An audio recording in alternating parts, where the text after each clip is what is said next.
How's everyone doing? Good. So I'm Nick. This is my wife, Arula. And we're gonna do what Heather said we were gonna do. I have some books over at the bar if anyone's interested. If they like the words that I'm saying, then there are more words back there.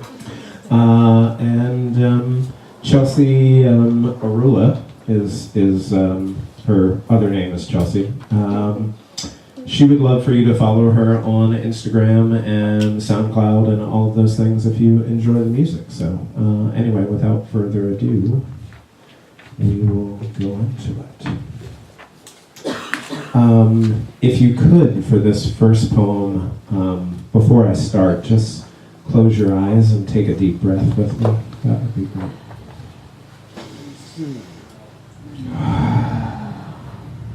Thank you. If the dead do not leave the place, then where are they with us? Do they whisper into light and shadow, or linger as a dense green fog against the skin? An atmosphere of ancestry. I can breathe in the moonlit sky like a huntress. Each cycle of breath, a soul passing through me. But can you tell me who I've let in? Who I've exhaled to the night sky? Why does the body resemble a body when the body is so often a bridge? When I say there is a war within my lungs, do you understand I'm asking how to choose between a self and a self? How to surrender to the animal self before its human-shaped grip finds a weapon. What I mean is, how do I hold my heart like a dove in a hand when I am not certain I can hide it in smoke?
inspiring me to write a new song the past few days. It's been really fun.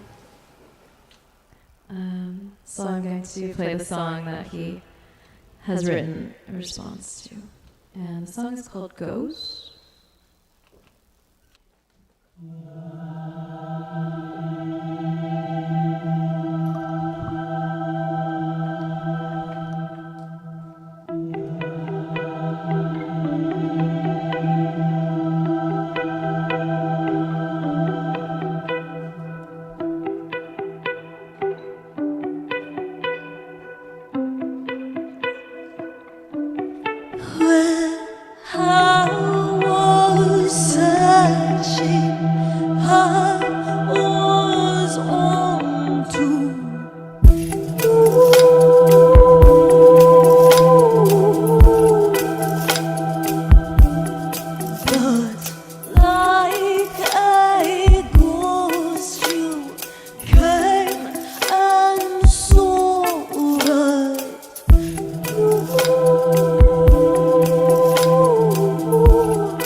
And then here is my poetic response to that.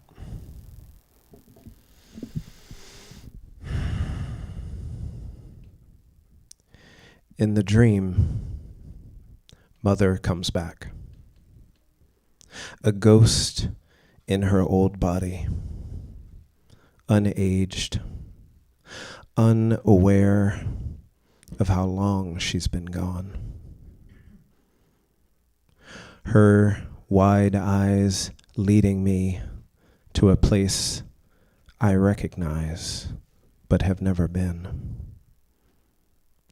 She wants to pick up where we left off, to sit and have tea, to hear about each moment she's missed. Every time she says, "Start at the beginning." But she doesn't know how the dream works. This is the part where I rattle off the years of my life like an auctioneer. Go slow. I'm here, she says.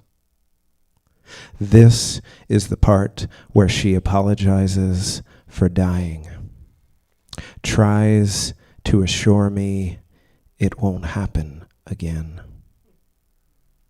She doesn't know how the dream works. Occasionally, there is time for more than tea. And we live for months in the dream. Sometimes she'll convince me that I'm the one that doesn't know how the dream works. Have faith, son. I never tell her that eventually, even in the dream, no matter how much faith I have, she dies, and I wake to a new morning.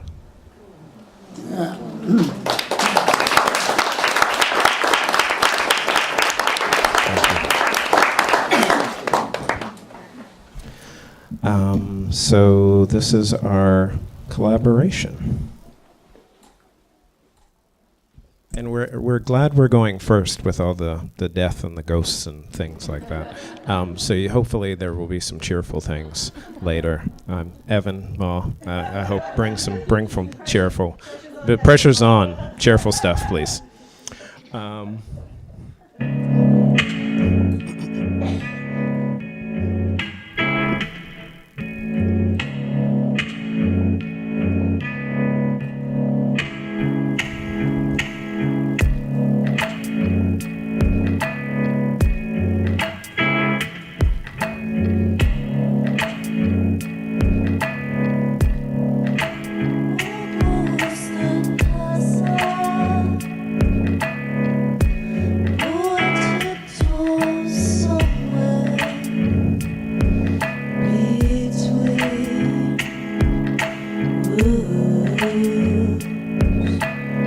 When death finds him, boy lies on the floor.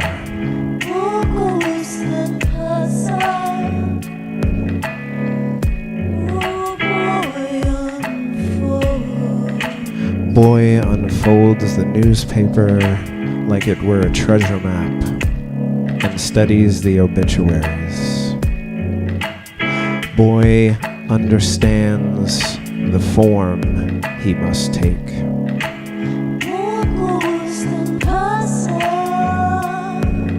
The tone, growing tired of his tears, boy writes his great uncle's name, then his obituary. When mother reads it,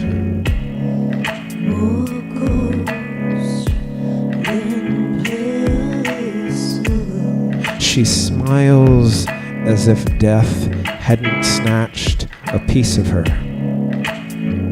Children don't write obituaries, voice says, and yet she offers the paper to her aunt, who places it face down on the table.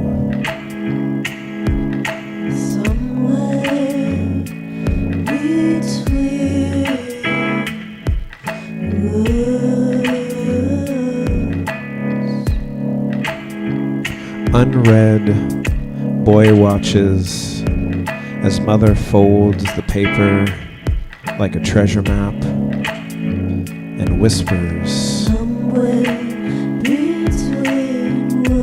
slip this in his coffin.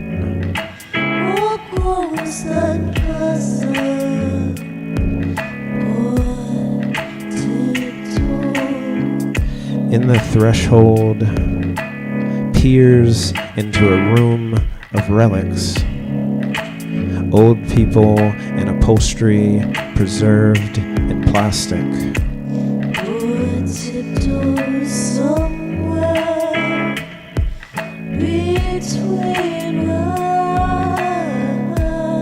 Voice tells him children are to be seen and not heard. Boy foreshadows his rise from the floor. Imagines himself Sundiata. Any chair he chooses, a throne. Fine china from the cabinet for his afternoon sandwich.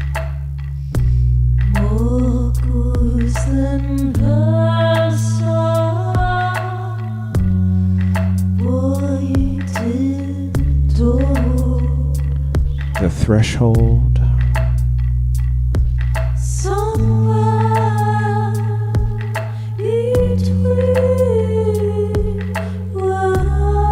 Swears one day they'll invite him in.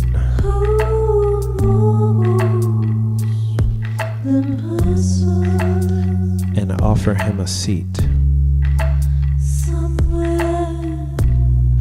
Between worlds, somewhere between worlds. Thank you.